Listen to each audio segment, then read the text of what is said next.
Now, this Victorian election campaign should be about the Labor government racking up the worst debt of any state by far, the most corruption inquiries, the harshest lockdowns, the highest COVID death rate thanks to its incompetence. But suddenly, we've seen an eruption of cultural issues in the past few days, and ones that actually affect all Australians.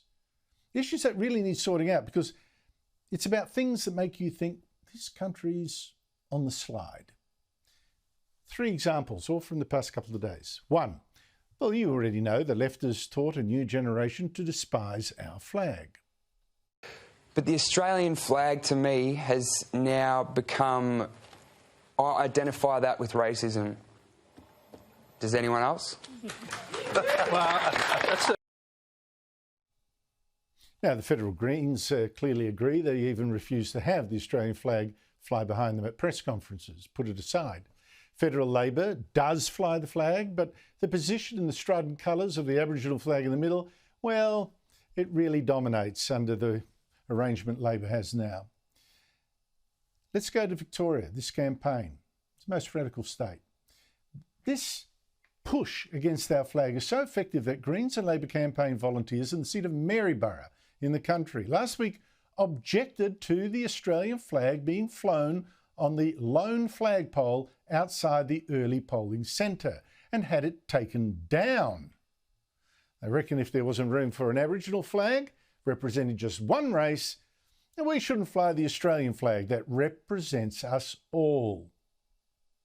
Now, have you had enough of this racial division, this shaming of Australia, this tearing down what unites? You're seeing it now in Victoria. Another second cultural battle from that state. It's like we saw just then with the Prime Minister. When your argument is weak, you switch to the spear. You call someone a racist. Well, last weekend, Catherine Cumming, a candidate from a fringe party, Angry Victorian, said the Premier should be turned into a red mist. It was disgusting. She says she should have chosen language well. That's the least of it.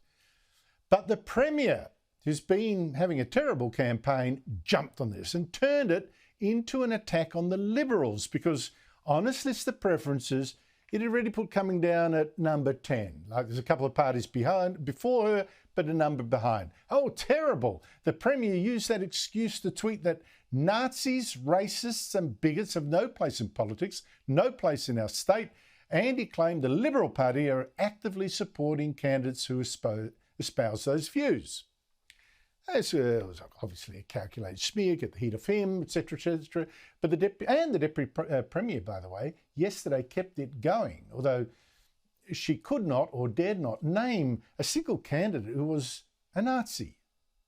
Are you able to tell us, Deputy Premier, where those Nazi candidates are? Well, we have seen extreme behaviour, whether it was yesterday in the heart of the Melbourne, whether it was for days on end. When you describe someone as a Nazi, is that a catch-all for extremist terms? Is that you can say you're splitting hairs, but yeah, it is a particular term. It is. Connotation. And what we've seen, whether it was yesterday, recent weeks and months last year, when these extremists brought gallows to the steps of the Parliament for days on end, where we've had candidates, and we don't want to give them any extra airtime than what they deserve. Jacinta Allen, you're embarrassing yourself and trashing our culture. The Liberals actively supporting Nazis that's nuts. It's disgraceful, that smear. And how many elections are we now going to decide by the biggest smear from the biggest liars? We see that too much in our country.